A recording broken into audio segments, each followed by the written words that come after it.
What up, y'all? This is your boy, Mr. Downtown Ray Melo, and you're listening to the Entertainment Report on iHeartRadio for Monday, July 6, 2015, delivering some major stories and trends going on in the world of entertainment and beyond. You can follow the show on Facebook or on Twitter, facebook.com/The Entertainment Report with Ray Melo. That's RAYMELO, or on Twitter at The Enter Report. You can listen to the show anytime you want on iHeartRadio. Just go to iHeart.com, search for The Entertainment Report, and it'll take you to the page. Hopefully everybody had a fantastic 4th of July weekend. After slapping Univision with a $500 million lawsuit for dropping the Miss USA pageant, Donald Trump's legal team is now threatening NBC. Alan Gartner, the executive vice president and general counsel of the Trump Organization, told Brian Stetzler on Sunday on CNN's Reliable Source, will be taking action against NBC. The broadcaster booted Trump Monday for his role on Celebrity Apprentice and announced that it will no longer air the Miss Universe and Miss USA pageant, which are co-owned by its corporate parents, NBC Universal and Trump. The move was in response to the remarks Trump made last month during his presidential campaign kickoff, referring to undocumented Mexican immigrants as rapists, among other things. When asked if Trump planned to sue NBC, the real estate mogul's lawyer stopped short of saying yes. Gartner said, "There's a clear conflict playing out here. One aspect, NBC is a partner in the Miss Universe organization. You've got another division which has separate agreements with the Miss Universe organization as a broadcaster. Under those agreements, NBC has the clear obligation to broadcast the Miss Universe pageant in 2016. They also elected to schedule to broadcast the Miss USA pageant in 2015 and then back away from it. And that's, I believe, a clear breach of the provisions of the agreement." While Trump may want to sue the broadcaster, his attorneys admitted that the outspoken Republican has an arbitration agreement with NBC, meaning both sides have contractually agreed that if there is a dispute, they will put it before a mutually agreeable arbitrator and abide by his or her decision. Gardner offered, "There's an arbitration clause and we will obviously be following the contract. That sort of represents the difference between how we as an organization act and how NBC has acted. We follow the contract, they have not." Translation, the dispute will be played out privately instead of a public trial. Still, Gartner remains defiant and would not rule out a lawsuit. He said before revealing that there is no arbitration clause in Trump's deal with Univision. Certainly, if it requires litigation, it will be litigation, which is inked in January 2015 for the channel to simulcast Miss Universe and Miss USA in Spanish. Accordingly, we filed the suit in the New York State Supreme Court on Tuesday, he said. Trump's complaint against Univision claims that the Spanish-language broadcaster agreed to pay a total of $13.5 million in licensing fees for the pageant over the next 5 years. The lawsuit simply states Univision has no right to terminate its relationship with the organization and refuse to broadcast the upcoming Miss USA pageant. Univision responded to the suit with its own statement last Tuesday by saying, "We just reviewed Mr. Trump's complaint for the first time, and it is both factually false and legally ridiculous." Miss USA has since found a new home on the less widely distributed cable channel Reels. The pageant is set to air at 8 p.m. on Sunday, July 12th. NBC has not yet responded to it for a request for comments on Gartner's statement. Controversy still lingers with the real estate mogul and presidential candidate. Trump appeared to have deleted a tweet he quoted that made questionable comments about presidential candidate Jeb Bush and his wife. On July 4th, Trump quoted another user tweeter which claimed to know why Bush likes Mexican illegals. Trump tweeted, "At Rob Heberon, at Real Donald Trump, hashtag Jeb Bush has to like the Mexican illegals because of his wife." The tweet appeared to be live for 24 hours before Trump deleted it. Bush's wife, Columbia, is Mexican. Bush responded to Trump's comments about Mexican immigrants for being rapists and drug lords over the weekend. He says, "I don't think he represents the Republican Party, and his views are way out of the mainstream of what most Republicans think." Trump is currently polling number 2 among Republicans in New Hampshire. Trump's momentary endorsement of a tweet wouldn't have been the first time he took a shot at Bush. The former NBC reality star called his opponent, quote, "weak on immigration," while speaking at the Conservative Political Action Conference earlier this year. Trump added, "I don't see him winning." In a related story, presidential candidate Marco Rubio took on the New York Times Monday for a piece it ran titled, "Marco Rubio is hardly a hero in Cuba. He likes that."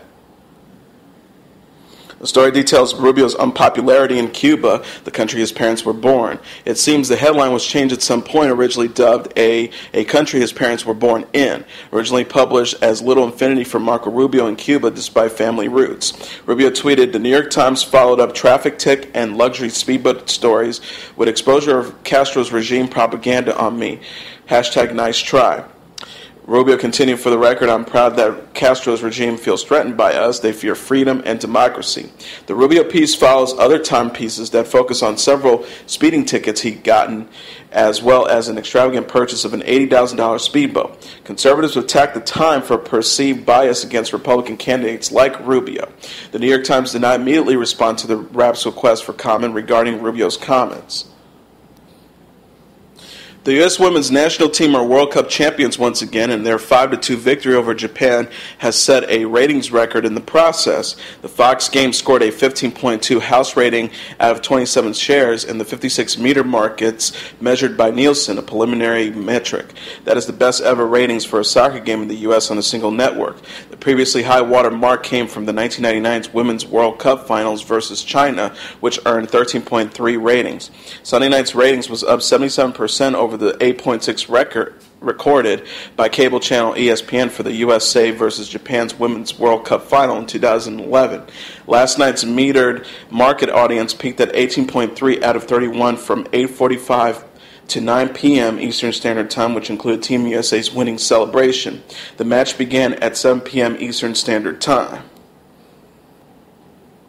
Reddit's interim CEO Ellen Pao is under fire by the site's users who are calling for the executive's firing over perceived censorship.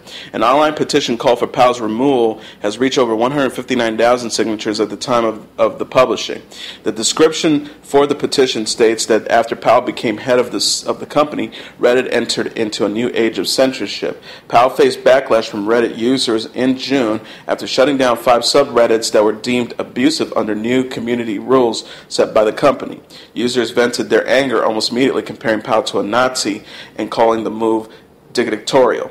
Powell also came under fire from Reddit moderators after the removal of the popular site administrator Victoria Taylor.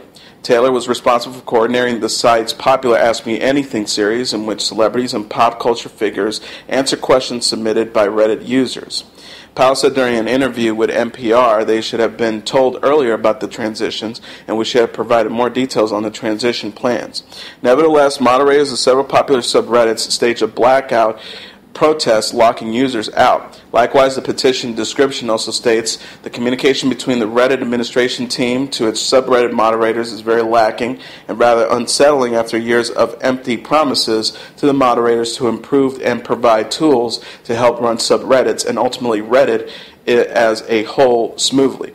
A representative for Reddit said simply, "The company fully supports Ellen." Prior to joining Reddit, Powell famously sued her former employer, Kleiner Perkins, a venture capital firm, for gender discrimination in 2012 after she was passed over for a promotion. Powell ultimately lost the case, though some have argued she helped shed light on the gender gap in the tech and venture capital industries. Game of Thrones star Kit Harington was photographed Thursday at a Wimbledon tennis match in London, where he was back to sporting his familiar long locks. Harington has been seen in January at the Testament of Youth premiere with a much shorter hairstyle. His long hair has sparked a flurry of speculation online that he may return to the HBO drama as Jon Snow. Jon was killed by his brothers in the Night Watch in last month's season 5 finale. Harrington and the series showrunners have maintained that Jon will not return, but fans continue to hold out hope, with even co-star Emilia Clarke recently saying she thinks there's a 50-50 chance that the character will be back. Tweets about Harrington's hair and his potential status on throne were seen on social media throughout the entire weekend. One Twitter user wrote, "This is a recent picture of Kit Harington. Notice his hair. He hasn't cut it. Jon Snow lives." While another wrote, "Kit Harington still hasn't cut his hair. Y'all know what this means." While another wrote down, "It's pretty funny that Kit Harington's hair is under constant watch for the next year." And another tweet said, "Maybe Kit Harington just likes his hair long." Ava Duvernay will not be directing Marvel's Black Panther. The director confirmed the news with Essence magazine. Duvernay said during the Essence festival, I'm not signing on to direct Black Panther. I think I just say we have different ideas about what the story will be. Marvel has a certain way of doing things, and I think they're fantastic, and I love, and a lot of people love what they do. I love that they reached out to me. Chadwick Boseman is attached to the project to play T'Challa, the black superhero who rules the nation of Wakanda. Although Duvernay exclaimed she loved the characters, she didn't agree with Marvel's vision.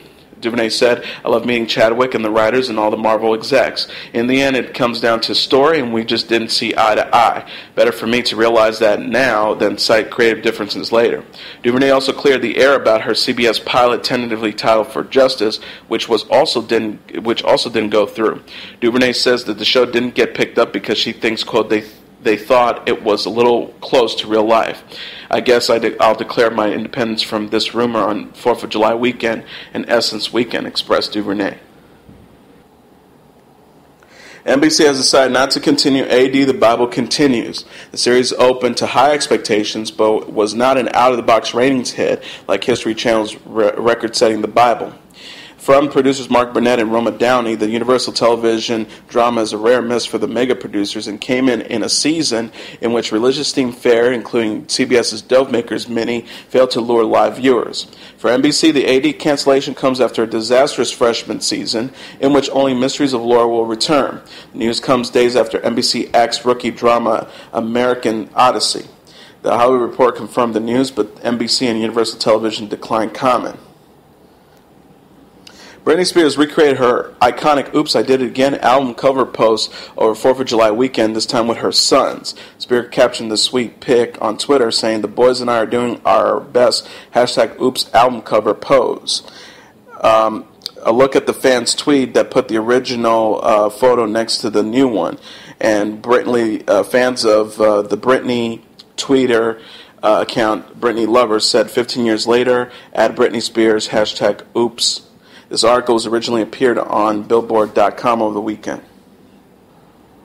Monday's planned start of auditions for the new season of The X Factor UK on ITV has been canceled after the death of Simon Cowell's mother. Julie Cowell died on Sunday. She was 89. Auditions for the 12th season of the singing competition on ITV were scheduled to start in Manchester on Monday. A spokesman for the show said auditions have been canceled for today due to sad news. Decisions for coming days weren't immediately made. The judges for the UK show include Simon Cowell, Cheryl Fernandez-Versini, Rita Ora, and Nick Grisham.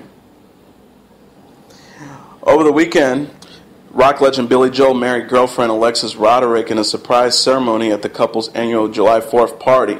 The singer's spokeswoman Claire McCurry says New York Governor Andrew Cuomo presided over Saturday's nuptials at Joel's Long Island estate. She says a small group of family and friends at the party did not know the couple planned to exchange vows. Among those in attendance were Alexa Ray Joel, his daughter with model Christina Brickley, and actor Kevin James. People magazine first reported the wedding. 66-year-old Joel and Roderick, 34, have been dating since 2009 and are expecting their first child.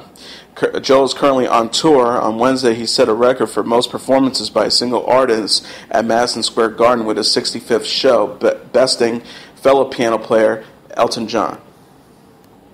Actress and singer Vanessa Williams tied a knot with her fiancé Jim Scripp on the 4th of July. The representative for the singer-actress said Sunday that Williams and Scripp wed a day earlier. No details about the ceremony were provided.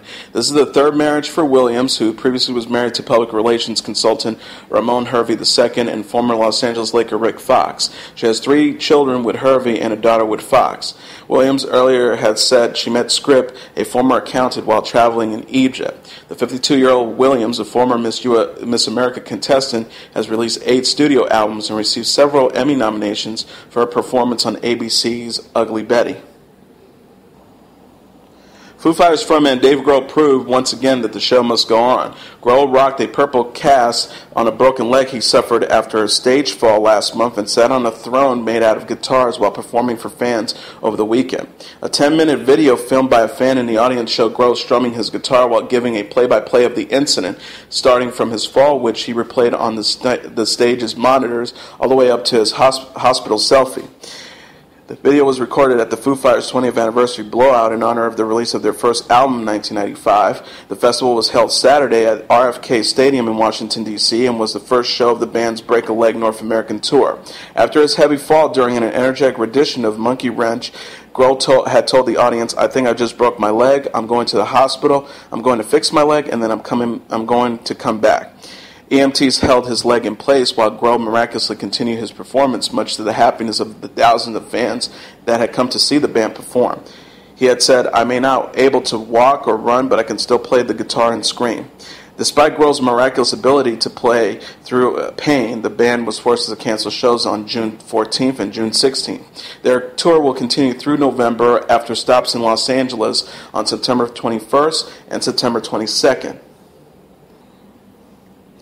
Amy, Ashib Kapathia's critically acclaimed documentary chronicling the life and death of the late British singer Amy Winehouse, had the most successful debut of any UK documentary ever this weekend. The film, which bowed at Cannes to high praise and has since been screened at the Edinburgh Film Festival and in Glastonbury, scored just north of $800,000, giving it the biggest opening for the homegrown documentary in Britain and the second biggest documentary open ever in the country, with the exception of the concert films and after Michael Moore's 2004 hit Fahrenheit 9/11. The film, which is expanding in 133 cinemas in the UK to more than 200 this week, has already become the highest grossing documentary of 2015 and has surpassed Kapathia's 2010 film Senna, which grossed $580,000 during its opening weekend. Hamish Mosley, head of distribution of Altitude, which is handling the release, says, "We are thrilled that audiences have come out en masse during a period of exceptionally fine weather to see Amy. It is a testament to not only an incredible film but from some of the UK's leading filmmakers, but also to the unique talent and enormous lasting appeal of Amy Winehouse. We are delighted that the audiences have chosen to celebrate the life of a truly talented musical icon." Amy has a limited simultaneous release in the U.S., opening in 6 theaters in New York and Los Angeles to $222,015 for a $37,002 location average. U.S. distributor A24 is taking the film nationwide this weekend. Pop star Demi Lovato just proved you can't keep a good woman down.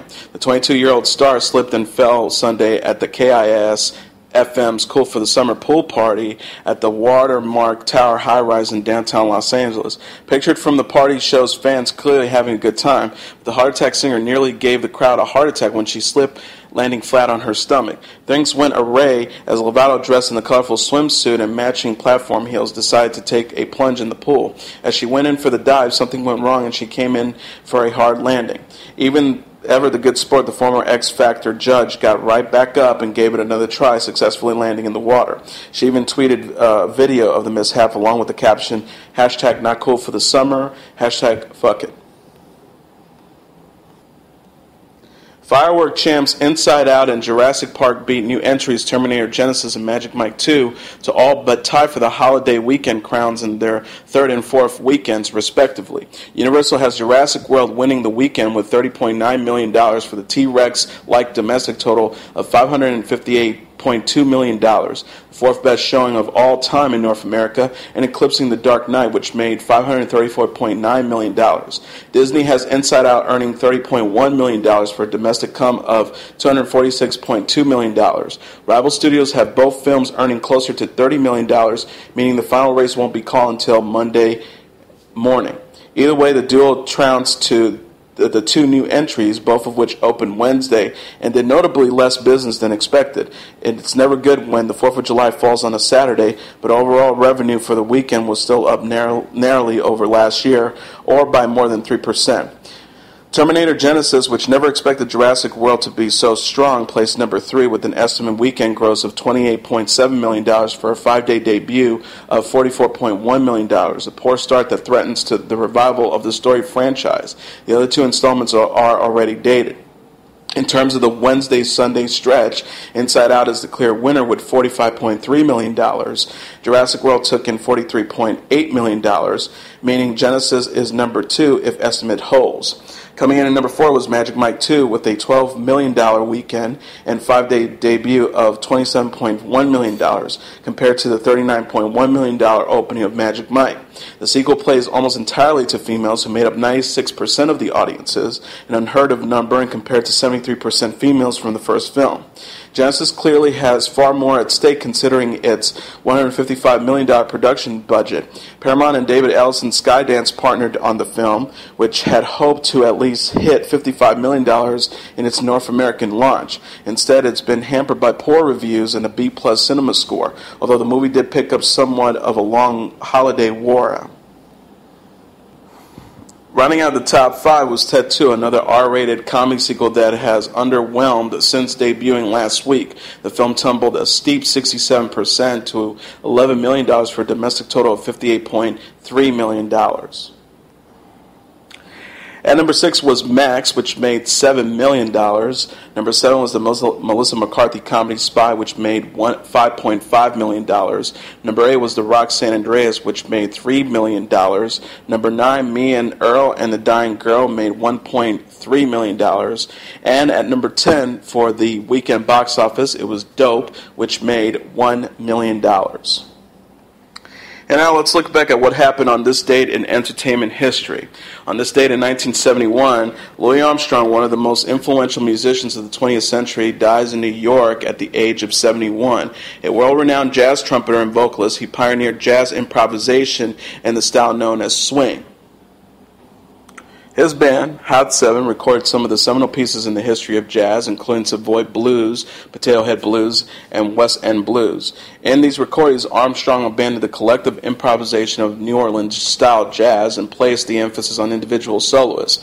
He switched from cornet to trumpet during this time and played the latter with unprecedented virtuosity and ring. In the 1926 recording, Heebie Jeebies, he popularized scat singing, a style in which jazz vocalists sang musical lines of nonsensical syllables in emulation of instrumental improvisation. His joyous voice, both of course and exuberance, was one of the most distinctive in popular music. In 1929, Armstrong returned to New York City and made his first Broadway appearance. His recordings, many of which were jazz interpretations of popular songs, were international hits, and he toured the United States and Europe with his big band. His music had a major effect on the swing and big band sound that dominated popular music in the 1930s and 40s. A great performer, Armstrong appeared regularly on radio and on American films, including Pennies from Heaven in 1936, Cabin in the Sky in 1943, and New Orleans in 1947. Louis Armstrong had many nicknames, including Satchel, short for Satchel Mouth, Dipper Mouth, and Pops. Because he spread jazz around the world through his extensive travels and hit songs, many called him Ambassador Satch. Although in declining health in his later years, he continued to perform until his death on this day in 1971. And on this day in 1994, the movie Forrest Gump opened to U.S. theaters. A huge box office success, the film starred Tom Hanks in the role of Forrest, a good-hearted man with a low IQ who winds up at the center of key cultural and historical events of the second half of the 20th century. Forrest Gump was based on a 1986 novel of the same name by Winston Groom, who, like his main character, grew up in Alabama and served in the Army during Vietnam. In the film, which includes now famous lines like "Life is like a box of chocolates, you never know what you're going to get," Forrest is a star runner, a ping-pong prodigy who inadvertently rubs elbows with the key figures in a number of landmark events, from Elvis to civil rights movements to Watergate to the rise of Apple computers. He pursues and eventually marries his childhood friend Jenny, played by Robin Wright Penn, who veers from Forrest's conservative path and becomes a hippie in the 1960s. Some commentators argue that Jenny's eventual demise was a statement about the counterculture movement in America. Forrest Gump received 13 Academy Award nominations and took home 6 Oscars, including Best Picture, Best Actor in a Leading Role for Hanks, and Best Director for Robert Zemeckis. The film also won an Oscar for its cutting-edge computer-generated imagery, CGI special effects, which incorporated Forrest Gump into existing news footage with famous world figures, including John F. Kennedy, John Lennon, and Richard Nixon. The win was Hank's second in the Best Actor category. A year earlier, the actor had nabbed an Oscar for his starring role as a lawyer with AIDS in Philadelphia in 1993.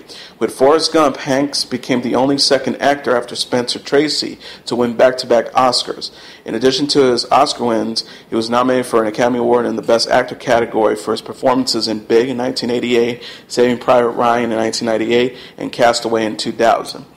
And that's your entertainment report for Monday, July 6, 2015. I'm your host, Mr. Downtown Ray Melo. I'll be back tomorrow to deliver some major stories and trends going on in the world of entertainment and beyond. You can follow the show on Facebook or on Twitter, facebook.com/The Entertainment Report with Ray Melo. That's RAYMELO. Or on Twitter at The Enter Report. You can listen to the show anytime you want on iHeartRadio. Just go to iHeart.com, search for The Entertainment Report, and it'll take you to the page.